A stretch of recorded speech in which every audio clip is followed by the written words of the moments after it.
평화를 빕니다. 안녕하세요. 안젤라입니다. 진심으로 남을 위해 봉사하고 사랑한 적이 있을까?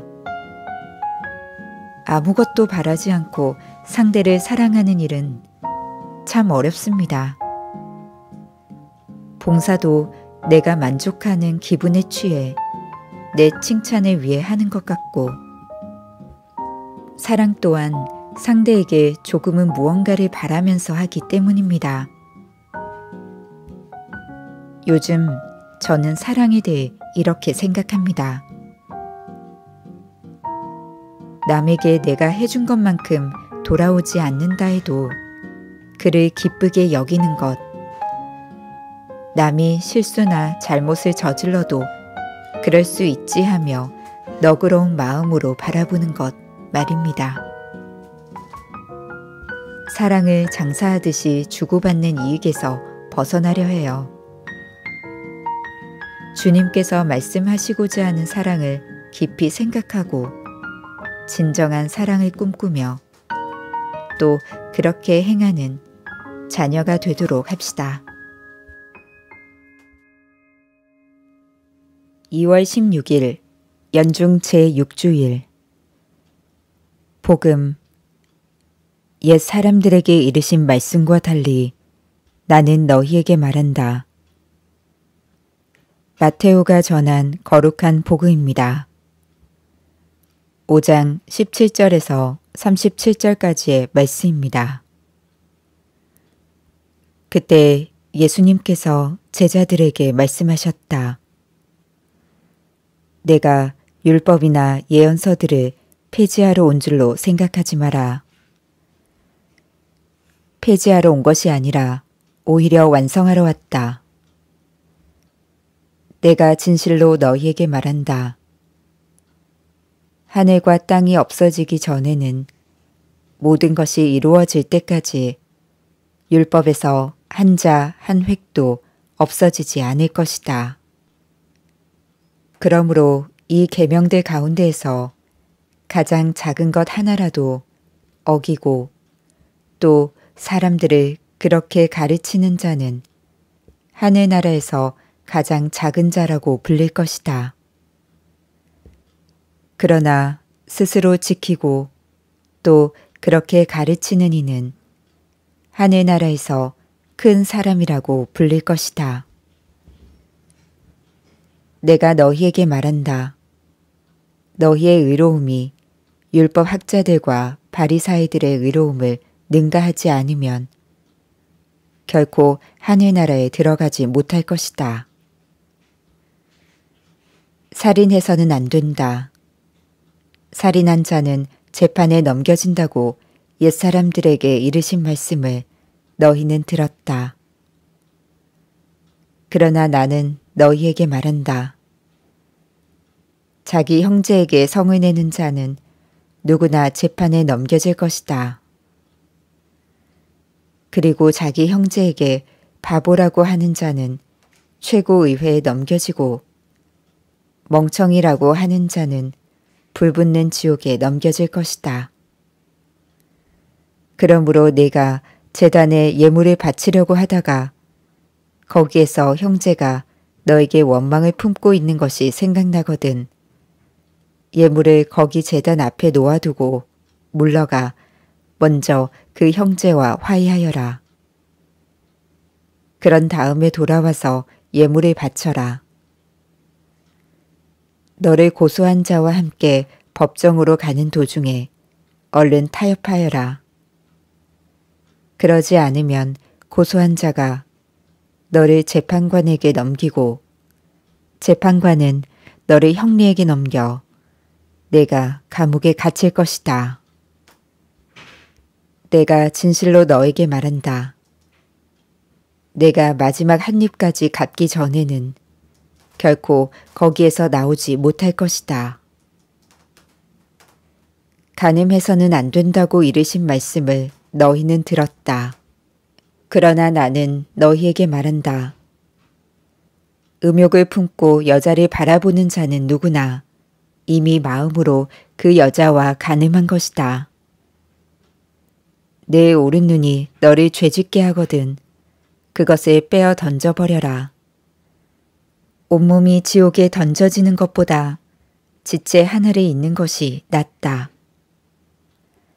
또 내 오른손이 너를 죄짓게 하거든 그것을 잘라 던져버려라. 온몸이 지옥에 던져지는 것보다 지체 하나를 잃는 것이 낫다. 자기 아내를 버리는 자는 그 여자에게 이혼장을 써주어라 하신 말씀이 있다. 그러나 나는 너희에게 말한다. 불륜을 저지른 경우를 제외하고 아내를 버리는 자는 누구나 그 여자가 간음하게 만드는 것이다.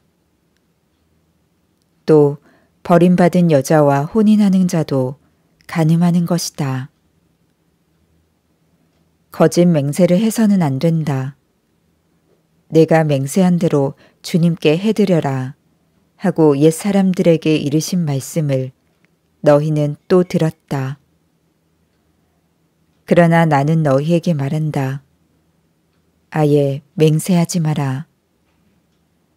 하늘을 두고도 맹세하지 마라. 하느님의 옥좌이기 때문이다.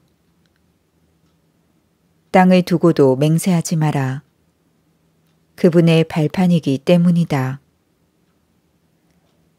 예루살렘을 두고도 맹세하지 마라. 위대하신 하느님의 도성이기 때문이다. 내 머리를 두고도 맹세하지 마라. 내가 머리카락 하나라도 희거나 검게 할 수 없기 때문이다. 너희는 말할 때에 예 할 것은 예 하고 아니요 할 것은 아니요라고만 하여라. 그 이상의 것은 악에서 나오는 것이다. 주님의 말씀입니다. 오늘의 묵상. 오늘 복음에서 예수님께서는 율법을 폐지하러 오신 것이 아니라 완성하러 오셨다고 말씀하십니다. 살인해서는 안 된다 라는 제5계명에 대해선 형제에게 성을 내지 마라 라고 말씀하십니다.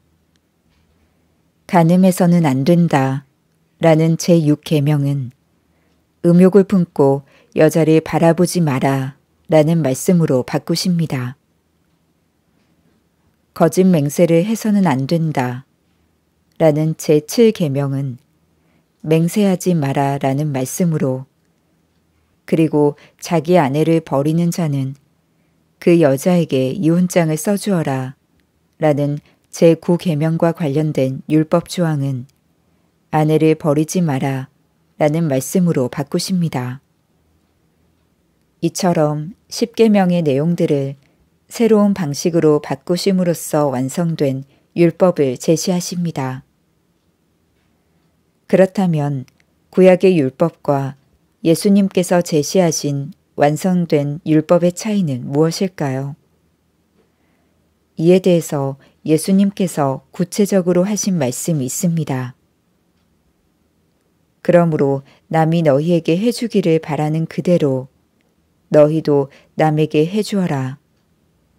이것이 율법과 예언서의 정신이다. 한마디로 시나이 산에서 하느님께서 명령하신 모든 계명 안에 사랑을 담으라는 것입니다.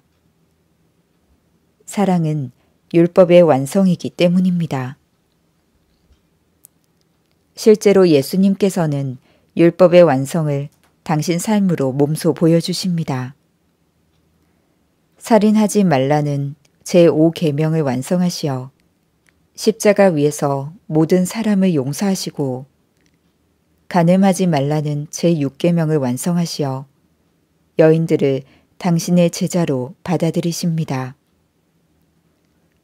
또 하느님의 뜻에 언제나 예로 응답하시고 악의 권세에는 아니오로 맞서심으로써 제7계명을 완성하셨습니다. 무엇보다도 당신의 배필이신 교회와의 끈을 결코 놓지 않으시고 마지막 날에 그 혼인의 완성을 이루실 것이라고 약속하심으로써 제 9계명을 완성하셨습니다. 예수님께서는 이처럼 사랑을 가르치실 뿐만 아니라 삶으로 보여주심으로써 우리가 걸어가야 할 길을 알려주십니다.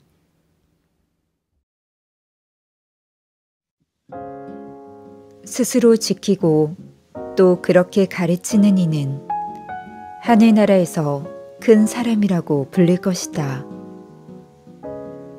스스로 지키고 또 그렇게 가르치는 이는 하늘나라에서 큰 사람이라고 불릴 것이다. 스스로 지키고 또 그렇게 가르치는 이는 하늘나라에서 큰 사람이라고 불릴 것이다.